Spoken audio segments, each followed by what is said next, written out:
the way we were working was really positive, and it was hard work at times. It really was long hours, because Mutt was absolutely determined to get his way on certain things, and Mick is the same. He's determined also. So they used to clash a bit, you know. Let's talk all about that. The Rock and Roll Hall of Fame Foundation announced this week that Foreigner among the nominees for 2024's induction. More top 10 hits than Journey, as many as Fleetwood Mac, 10 multi-platinum records, nearly 80 million albums sold worldwide, sold out tours. What took so long? I don't know. I wish I knew. we were all baffled, to be honest. I mean, one of the things we didn't do, we never have done, is really bitch about it, you know. Right. We could have, because we used to feel very frustrated at times, thinking, why did we get left out, you know? Yeah. What else could we do? You know, we've proved that our songs have got the lasting power, and it's still going on to this day, which 40 years ago, someone had told me, I said, don't be silly, you know, it won't be relevant in the 2000s, no way. Right. But it is, and the current band is still doing a great job. I mean, they really are. They were all put there. See, people say, oh, they're covers band. No, they're not. They were put there by us for the reason to keep going and to keep the music alive, because we're getting on, you know, we're in our 70s now. Yeah. So we're not kids anymore. And to be perfectly honest, really only Al Greenwood and myself are out there with the band when we can. I mean, we don't do a lot. We do it as and when we feel like it, and when they invite us for it, basically. I think there might be more of that going on this year, because this is farewell tour year. Right. Because of this inclusion into the, Hall of Fame situation, obviously we're trying to cover as much ground as we can to encourage as many people to hopefully vote for Foreigner in the, in the upcoming month. I think it's April 25th. We'll find out if we've been inducted. I mean, at the moment, Ozzy Osbourne's top, Peter Frampton, Foreigner, neck and neck, and then the list goes down. Dave Matthews, Cher, all these people. Yeah. But obviously, it really does count if people will hopefully vote, vote.rockhall.com. That's it. Yeah. And it's funny, a lot of the guys we talked to, it's like, before Def Leppard was inducted, it's funny, Joe Elliott was like, yeah, of course I want to be in it. But then I forget who it was. I was like, oh, do you want to be in the Rock and Roll Hall of Fame? Why haven't you been nominated? And they're like, oh, who gives it? Whatever. It's just, a bunch of it's some wank award or something like that. And I was like, but as soon as you get nominated, I bet you're going to go. And they were like, oh, I know, damn right. I mean, damn right I'll be there. We've all done it. We've all gone, oh, yes, no, that's not that big a deal. Well, it is a big deal, actually. Yeah. Because obviously we want to be there, recognized for the body of work that we've accomplished and what we've done. Yeah. And it's been a real pleasure to be part of Foreigner anyway for me since I joined the band. And I mean, we just we couldn't have thought in a million years that it would be this successful. Right. But yes, it is. And it is wonderful to think that people still want to come out. And a lot of the shows the guys are doing these days are sold out already, which, again, still, it's just amazing. Because whenever I do a show, I do Want to Know What Love Is, and I'll probably do Hot Blooded. And in between, I'll talk to the audience. Right. And I always just say, look, thank you so much for staying with us and enjoying what we did, because it means so much to us. It really does. So the current lineup, I mean, obviously the band's gone through many, many lineup changes over the years. I mean, in a way, I mean, I guess when you think of Foreigner, like you think of the logo, you think of the songs. When you think of Kiss, you picture Paul Stanley and Gene Simmons with the makeup and everything. I mean, essentially, aside from Mick, I mean, like the band's been sort of like nameless guys a little bit. I mean, like, do you think you guys could have done more to try and be a little bit more known?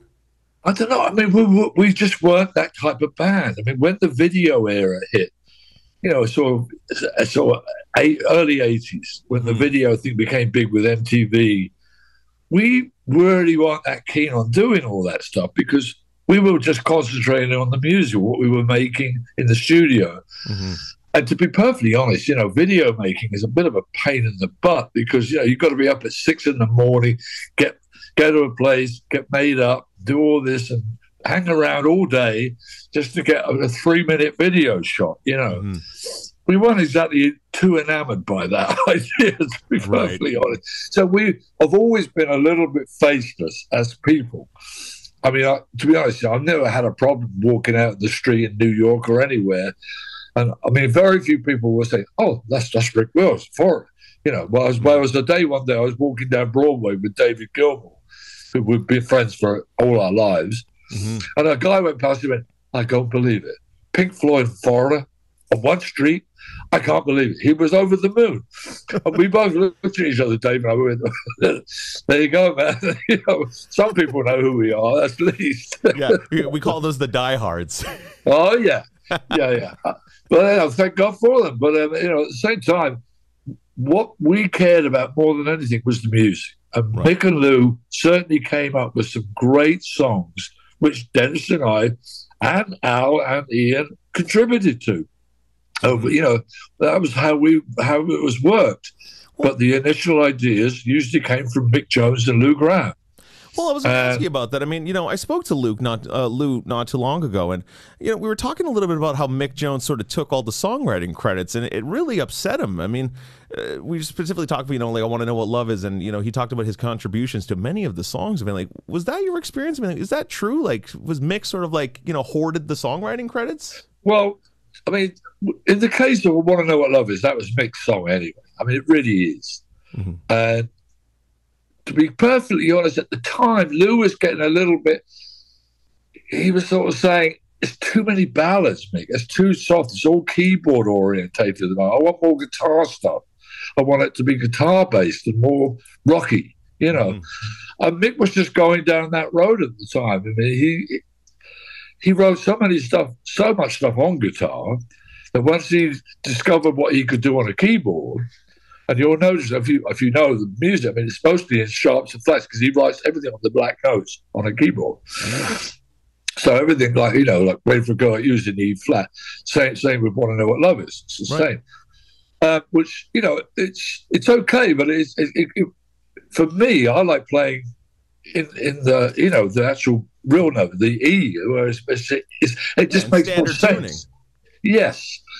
But that's just the way he writes, and that's the way he does it. I mean, you know, they wrote together in a very good way. Mick usually had the musical idea for the song, whereas Lou often had the lyric idea, more than so than Mick. And as far as I remember, and I think I'm right in saying, Mick had that whole thing in his head. I Want to Know What Love Is. You know, it's something he came up with.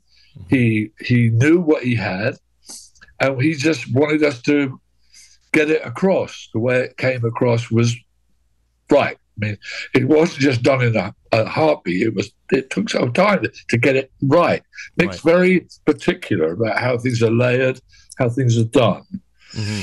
And sometimes that can be, you know, seem a bit laborious, but nevertheless, it's worked. Well, I mean, look, let's talk a little bit about that in the studio process. I mean, I want to jump right over to talking about Foreigner 4 specifically because I'm the biggest Mutt Lange fan around. And, of course, me too. With the man on the record. Talk a little bit about the experience. I mean, like, what was do you remember the conversation about getting Mutt involved in the project in the first place? Well, it was something Mick had been trying to get for some time. But, I mean, Mutt was a busy guy. I mean, he'd been doing Def Leppard. He'd been doing so many other projects. Yeah. And Mutt wanted... You know, when the time was right, when he had the actual time to actually take the job on, because he knew it wasn't going to be a 2-week job, and he knew it was going to be pretty long-winded, you know. And especially if it's Lange, you know it's not going to be an overnight thing. Oh, he's a perfectionist. There's no doubt about that. I mean, I love him to death because he's such a workaholic. But we went into the studio. The first track we cut was Waiting for a Girl Like You. 2 takes it took in an hour. I thought, well, we're off to a great start here. We'll have this done in no time.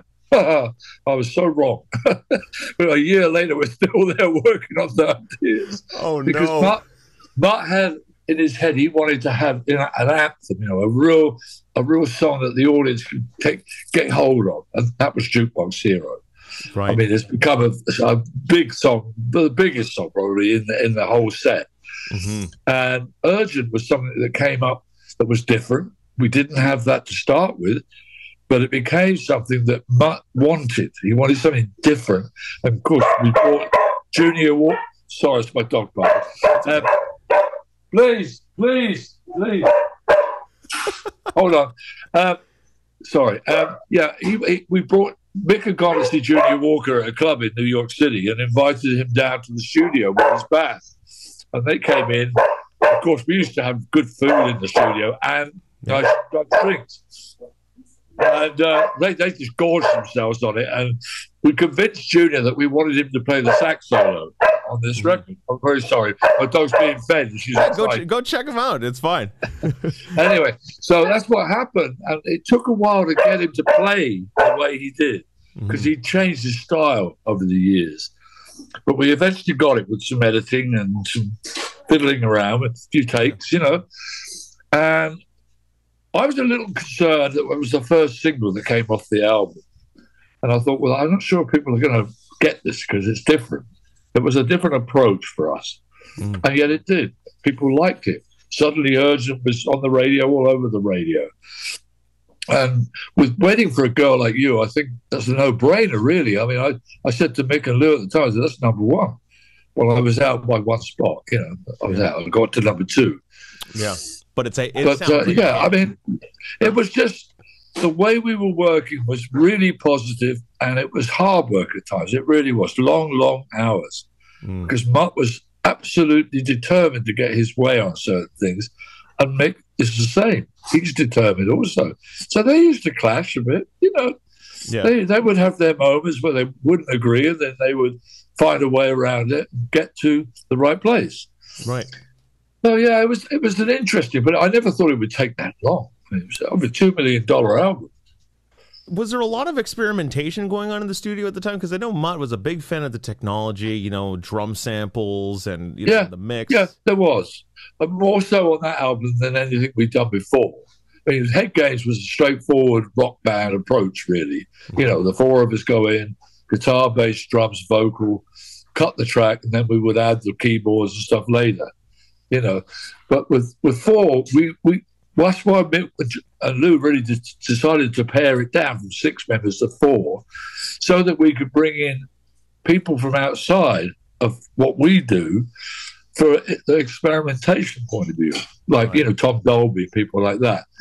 And it worked. It worked very, very well because they brought a different approach to it because they didn't play in a rock band like we were. They had a different idea of how they recorded and did things. But we liked it. We thought it was very interesting. And it made a different sound for us, a different approach. Some of those intros, you know, like Waiting for a Girl Like You and stuff, you know, that's Tom Dolby. You know, that was his ideas. Even like the bass intro on, like, you know, Jukebox Hero, that cool kind of keyboard sounding thing. Yeah. Like, dum, dum. Yeah. I mean, that was really down to, that was Mutt and I working together very closely on that. And same with Urgent, because I'm not a slap bass player type, you know, that. So we did it together. Mutt played the high part, I played the low part. And that's how we worked. So Mutt Lange is playing bass on that? Oh, yeah, he plays his part, I play mine. Wow. And that's where we worked it that way because it was, I can't do the slap thing that some bass players can. I'm a straight fingers guy that, you know, plays it as I feel it. Right. But that's how we work. We were worked very closely, knitting together. And Mutt was involved in everything, vocally, backing vocals, everything. He just joined in with us completely. He was essentially, you know, like another member of the band. Oh, he was, without a doubt. I mean, after a year, we got to know each other very, very well. What do you do? We spent a lot of time. You're working that intimately. It's almost like being in a relationship, I guess. Yeah, it really was. But it was a good relationship because, you know, we were so pleased that the album really got us back on top again after Head Games, which was somewhat disappointing in sales. I think it had something to do with the album cover with the girl in the urinal and all that stuff that people didn't like. But I thought it was a good album. I like the songs on there. I really do. Do you remember your bass rig when you were recording that record? Was it like a DI or was it an amp? No. I always use Ampeg amps, the old SVTs. Right. And I always use DI as well. I don't do much in the control room that much. I like to be out in the studio with the drummer, with Dennis. Right. Playing, you know, live together. I like the feel of the drums and hear the drums as they are. But yeah, I mean, I did a certain amount of drop-ins. You know, when you go in, if you make a little mistake somewhere, you just go in and just sit down and get the sound right and drop in. Right. But that's just the way. That's the nature of recording, anyway. I remember I was talking to Mick, and he told me that he and Mutt did, in fact, have a couple of arguments here and there, and it always came down to more of like, he said ultimately he's like the best idea won in the end. Yeah, well, that's exactly what happened. That's why I'm telling you exactly how I saw it. There were times where I thought, this isn't going to work too well. But that's just life. It's different opinions and different ways of seeing things. Yeah. And Mick was as determined as Mutt was to get their way. And that's the nature of their characters, Yeah. It was never a dull moment, put it that way. I mean, look, the first 5 albums were top 5 on Billboard, and that's, a lot of those were pre-MTV. I mean, that's an incredible run. I don't think any other band has really done that. I'm not sure if anybody else has done it, but we did. Yeah. And we were very proud of that fact. We got there on, I think, basically good songs. That's what's lasted. I mean, people were saying to me, what do you think it is about Foreigner that's made it last? It's the songs. You can't really argue with that fact. But the band also were very good live. As a when we were in our prime in the 80s into 90s, we were really good as a live band because we knew damn well we had to be to compete with the other guys who, they were all on it. Yeah. You can't say Journey, Fleetwood Mac, and Def Leppard a bit. I mean, they were really good also. So we knew we had to compete with the best. Did you feel competitive with those bands? Oh yeah, of course. We wanted to be known for what we were. Mm-hmm. We were a good rock band. Yeah. And the music did speak for itself. I mean, I think so. And it's funny, you talk about some of the contemporaries. I mean, like Journey and Boston, Def Leppard, those types of bands. It's like, they're known for their ballads, but they're equally known for their rockers. But amazing musicians. Yes, absolutely. I mean, that's the whole name of the game. I mean, looking back, when the Beatles came along in the early 60s, with Love Me Do, they changed the whole way it was done. Mm-hmm. There was a group suddenly, not just one guy singing out front with a backing man. There was a group. And they all had their strengths. John, Paul, George, Ringo, all had their own strengths. And they did something that no one else had done up to that point. They made it fun. They made it really interesting because they were prepared to really experiment in every way for each album they did and expand and learn different ways of doing things and try all the different ideas out with whatever instruments they could get their hands on, basically, in orchestras and different effects. Yeah, they were afraid I think it really made a big effect on us. Yeah. We all wanted to be as good as the Beatles, but I mean, not many people can be, let's be honest. Yeah, they're in a class of their own, I think. They sure are, rightly so. Talk a little bit about your friendship with David Gilmour. I mean, one of the greatest guitar players of all time, and I find underrated. You never see him in the top 10 lists of greatest guitarists. You kind of surrounded yourself with he has. He was voted actually the best guitarist recently in a poll of solos for Comfortably Numb. For Comfortably Numb, which is a great guitar. So, oh my goodness. David and I grew up together in Cambridge. Lived in the same area of Cambridge. He was in a local band. I was in a local band. We were very competitive. We watched each other closely, what was going on. And then it was obvious to pretty much all us guys who were players that David was going somewhere. And because he was so good at what he was doing then when he was just a teenager. And then this guy called Jonathan King came along, who was at college there, who had a big hit with a song called Everyone's Gone to the Moon. He decided it was time for David to move on, to get something going. So we took him to London to meet Brian Epstein and Andrew Oldham, Stones and Beatles manager, respectively. And they liked Dave, too. But how could you not? He's a very nice man. He came back from London and he asked me if I would join him. And I was thrilled because that was the opportunity I was not going to turn down. I mean, I was doing very nicely in Cambridge for what I was doing, but I wanted to move on to London and the rest of the world, for that matter. I mean, that's just my nature, is to look forward. We did. We got sent off to Spain and to get it together, as they call it in those days. And I mean, it was tough going. It really was. I mean, no one knew who we were, but we were English guys with long hair, which was unusual in those days, believe you me. Because the Spanish guys used to really, make fun of us and pull our hair and all kinds of stuff. But, what are you going to do? Really? So we spent 3 months or more in Spain. Then we moved to France and lived in Paris for a year. That's how I got to know Mick Jones in '67. He was there with Johnny Halliday doing just wonderful business because Johnny's the biggest, well, he is the French Elvis Presley, no doubt about it. So, and then when I had this thing when Peter Frampton's live album went ballistically big, because I'd co-written Do You Feel Like We Do in Doobie Wah, I called up his manager, D. Anthony, in New York, and I said, D, I think I'm owed some money. He said, oh, Rick, you're owed a lot of money, babe. He said, but we're still working on it. And the accounting is crazy because he's selling so many records so fast. It's millions upon millions of records being sold. I said, I think I'm going to come to New York. He said, that's a good idea. So I went over to New York, stayed with my friend Jerry Shirley, who was the drummer in Humble Pie. And I played with Jerry previously in a group in Cambridge. I stayed with him for a couple of days, and I went to see D, and he said, well, how can I help you out, Rick? I said, well, I'm pretty low on money right now, so to be honest, I'm pretty broke. He said, well, I'm going to give you a check today made out to cash. You can take it down to the bank. He said, this should help you get through for a little while. I said, okay. He wrote me a check for $35,000. I'd never had that much money in my life. Really, seriously, I hadn't. I just didn't know what to do. I went down to the cashier in the bank. I said, I'd like the cash. She said, Rick, do you realize you're in New York, don't you? I said, yeah. He said, you can't walk out of here with $35,000 in your pocket. I said, well, what should I do? She said, put it in a safety deposit box and then come back in here. I'll give you the key.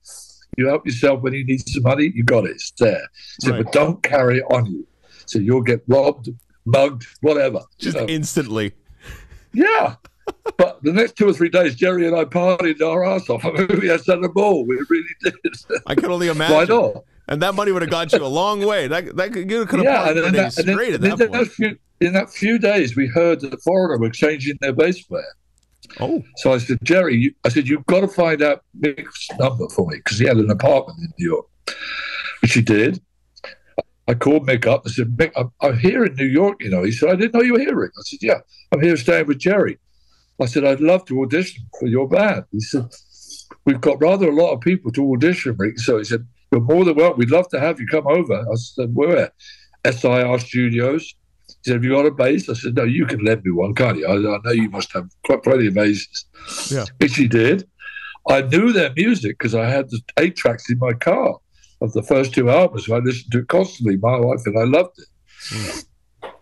So I walked in and they said, I met all the guys in the band, Lou, Dennis, Mick, Ian, Al, and they said, what songs do you know? I said, well, you name one. I'll probably play it. They said, a Double Vision? I said, done. We started with Double Vision. We did Hot Blooded with Cold as Ice. Feels Like the First Time. And Dennis just got off his drum kit and walked forward and said, I want him in the band, pointing at me. Wow. And Mick said, Dennis, said, we've got 70 bass players to audition. You do realize 70. I thought, what chance have I got? These are the best guys in the States, Anyway, he said, come back in 2 weeks and we'll run over vocals and go over it more sort of in a more intense way. I did that and that went really well as well. And then I called my wife in London. We had 2 young children at the time, 5 and 18 months or something like that. Oh, wow. And they both got chickenpox. My wife was going crazy. She said, oh, Rick, please come home. I said, how can I leave New York when this is going on? I'm almost there. I nearly think I've got the job in Florida, but I don't know. Yeah. She said, please come home. And I did. I flew back to London. I was home one night, literally in my own bed.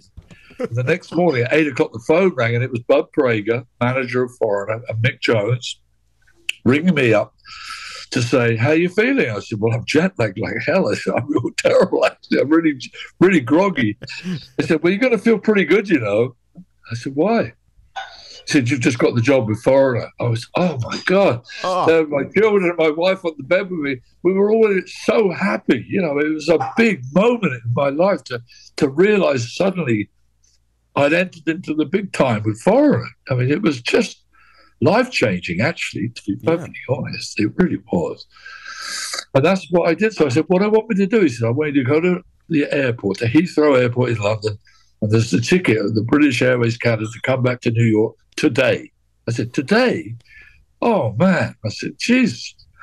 He said, you've got to do it because we've got to go into rehearsals for the new album right away. It's important. So I went there, and this lady behind the British Airways desk said, Mr. Wills, we're terribly sorry, but the Concorde is sold out. So it, Concorde? I don't do Concorde. I sit in the back of the plane. You know, I'm always in the economy. That's what I do. Right. She said, not today, you don't. She said, we have a first-class seat on a 747 if you wouldn't mind doing that. I said, oh, I'd really mind doing that, wouldn't I? Yeah. You know? You're like, oh, really? Oh, you know what? I'll wait for the economy seat. Oh, yes, exactly. Put me on. So I got on the plane, right? And I'm sitting in my seat. And upstairs there's a lounge, which is a bar area where you can go and hang out and just be comfortable, you know. So I thought, well, I think it's time for a drink and a celebration here, you know. I've got 7-8 hours on the plane to New York. I was well enjoy myself. I told all the crew where I was going, and why I was doing it. Are you walking around saying, like, hi, I'm the bass player for Foreigner? Yeah. Well, it wasn't so much that. I said, I think I'm going to be the bass player for Foreigner, you know. Yeah. So anyway, I had a good few drinks, don't you worry. But I got to New York.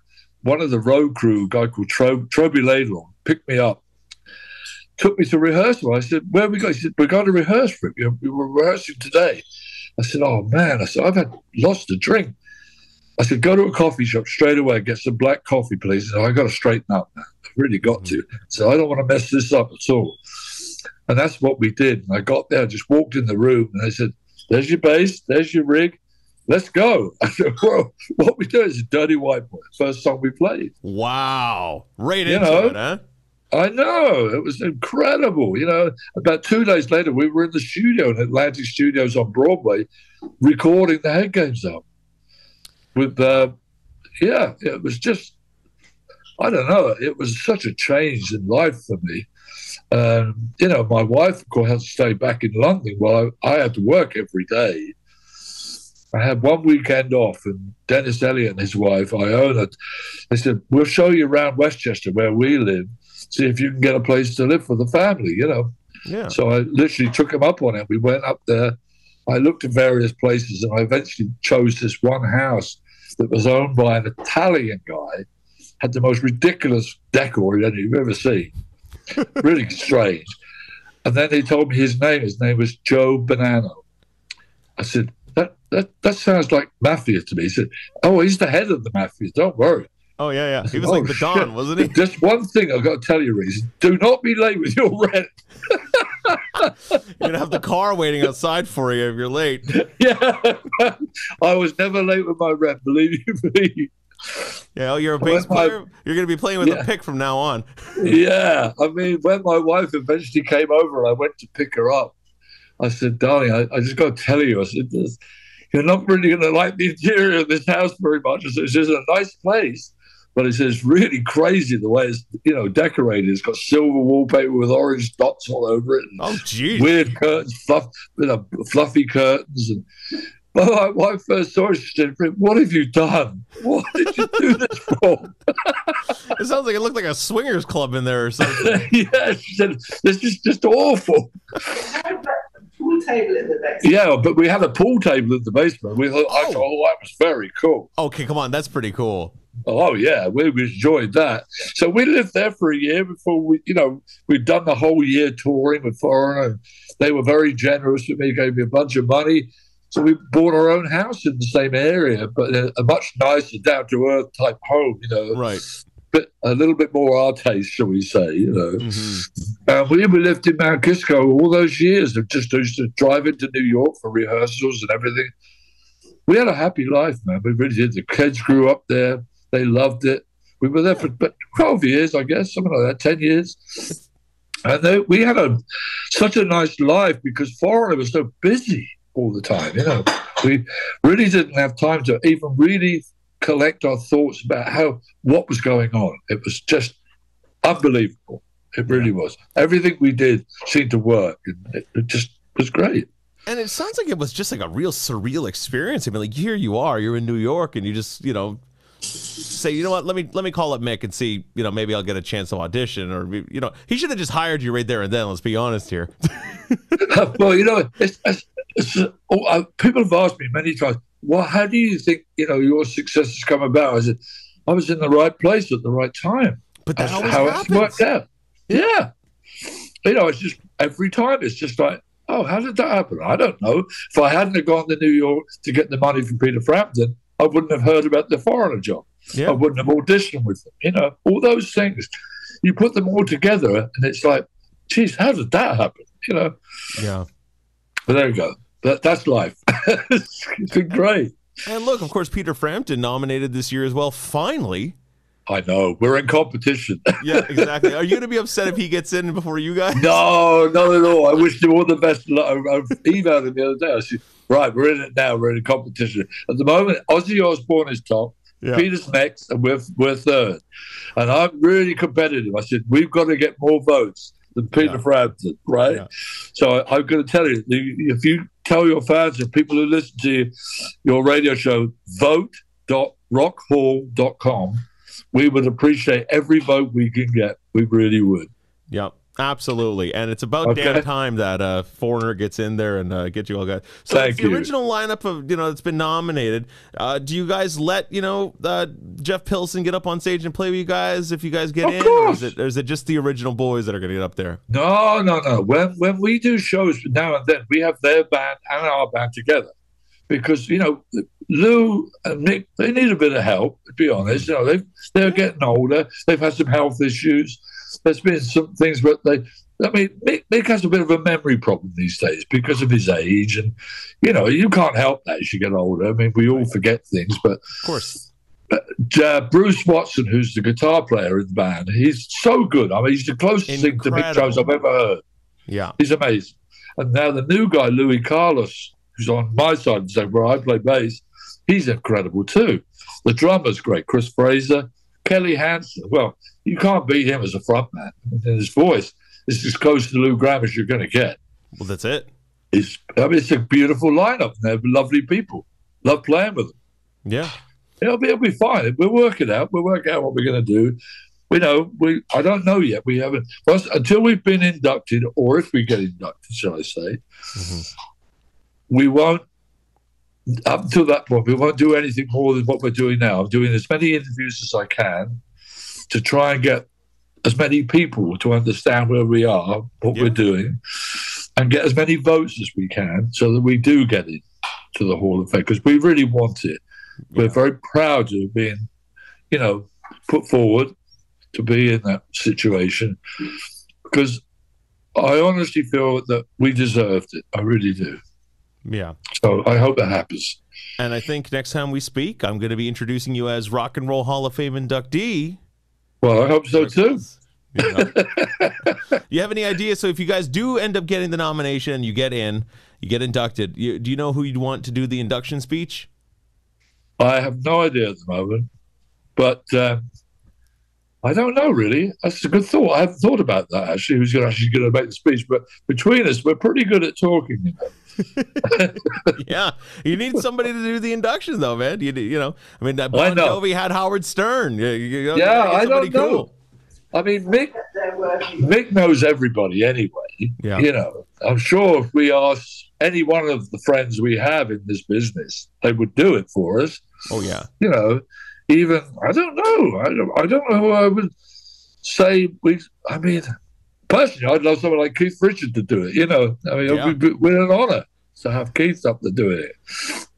But Mick Jagger even, because we know all these guys, and they've been so kind to us over the years. And same with Led Zeppelin, Jimmy Page and Robert Plant. They came to one of our shows in Munich, in Germany, and we didn't know they were coming. Phil Carson, our manager, brought them over, and they said, "We've come to see you guys." We said, "Well, it's so nice of you to do that." And we did our show. We came off before we did the encore, and they were there. They said, "Can we play with you?" I said, "Of course you can play with us. What do you want to do?" So we went up on stage, and we were all looking at each other. I said, "Let's do Lucille by Little Richard." I said, "Everybody knows that song, don't they?" And we all said, yeah, we know that. So I went to Mick, Lucille. So he starts playing, right? And he's doing Pretty Woman, not Lucille, by Roy Orbison. So we're all standing on stage killing ourselves with laughter, thinking, what the hell are we doing? Oh, that's brilliant. Oh, I wish there was footage of that somewhere. That's amazing. I know, man. And the audience didn't know why we were all laughing, because they were just over the moon that Robert Plant and Jimmy Page were up there with us, you know. Right. It was such a night. It really was. We had one of the best nights ever with them. After we had a great dinner, Jimmy and I went clubbing together. It was a ball, you know. It was so nice. That's how it is. So yeah, Robert Plant, Jimmy Page would be great as well. It's nice to hear that it was so, like, you know, very community oriented. Everybody was kind of friendly with each other. It wasn't, you know, pricks and being, you know, competitive. No, that's how it is, man. You know, we're all on the same. We're all on the same page. You know, we all look at each other and say, "Well, we did good. You know, we did well. We got there." I mean, you couldn't have been bigger than Led Zeppelin in that time. That's for sure. Yeah. I mean, the first time I saw them live, they just blew me away. I mean, wow, what a band, you know. Yeah. But yeah, it's a nice feeling that we have that community thing. Mm-hmm. That we all respect one another. That's really what it's about. You're all, you know, you're all peers. It's almost like you're like, you know, coworkers in a way. Yeah, it is. Yeah. Well, I hope you've got something that you can use there. Absolutely. This was fantastic. Everybody go to vote.rockhall.com. You got until mid-April to get the votes in there, and the fan vote is incredibly important. And going to be honest with you, it's kind of stacked this year with some incredible nominees. I mean,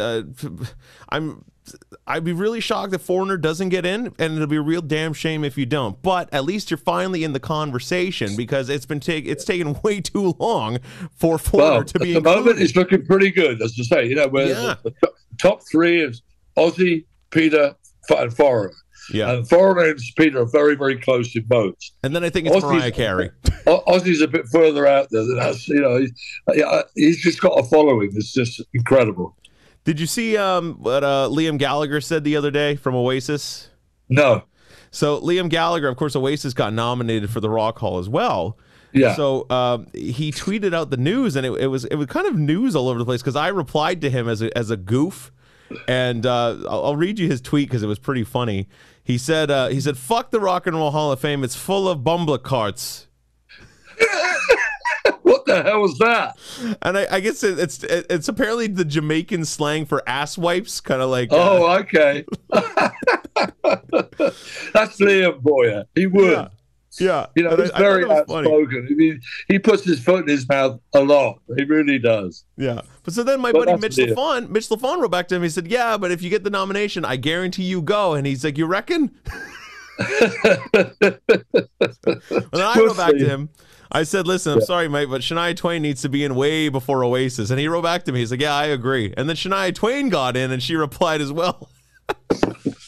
Yeah, I saw what Cher wrote the other day. She said, even if I get nominated, I'm not doing it. I'm not going to take it. Oh, yeah, she's pissed about the Rock Hall. Yeah, she said they waited way too long to go on me, you know. So, I mean, that's how some people see it. Yeah. We could say the same, but we didn't. I mean, look at Dolly Parton. I mean, she was in the news, fucking, you know. I mean, of all the people last year, I went, Dolly Parton? What the hell is she doing in the Rock and Roll Hall of Fame? Well, she kind of had the same reaction. Yeah, and then she made a rock album. Yeah, and she literally had like, you know, a half Beatles reunion on one of the songs, and like yeah, proper. Yeah, Peter played on it too. I know. Yeah, it was like that's the way it is. But good luck to her. You know, we'll just have to see what happens, and I just hope that the people will vote for us and we'll get it. Yeah. Well, I'm pulling for you guys. Thank you. You know, that's my thing. I'm on the Foreigner train at this point. Oh, good. I mean, I can tell you one person who's really, really rooting for us is Mark Ronson. Oh, yes. Mick's stepson. Mm-hmm. You know, it was his wife Anne is her son. And he's done so very well in it with his world of music that he's done with all the great stuff. Producers and songwriters right now. I mean, he's an incredible guy. His work with Dua Lipa is just phenomenal. Like, I know. I mean, I've known Mark since he was a little kid. I mean, when Anne and Mick first got together. Yeah. And he's grown into this huge artist who he's been nominated for an Oscar this year and stuff like that. I mean, the stuff from Barbie, amazing. Oh, That's massive. He's earned a fortune. He wrote all the songs. Yeah. And he's worked with some amazing people. I mean, like, if Foreigner was to get together and, like, you know, do another record just for old time's sake, I would see you guys working with somebody like Mark anything's Ronson. possible. Anything's possible. That's for sure. You think so? I never say no. You know. Mm-hmm. Think Mick still got some licks? Think Mick still got some riffs in him? Oh yeah, I think so. I don't think he would know how to live without that. You know. Yeah, that's it.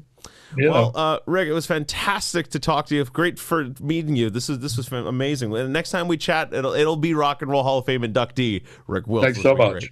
It's been my pleasure. Thank you so much indeed. Have a good day. An all-new episode of The Jeremy White Show. Available wherever you stream.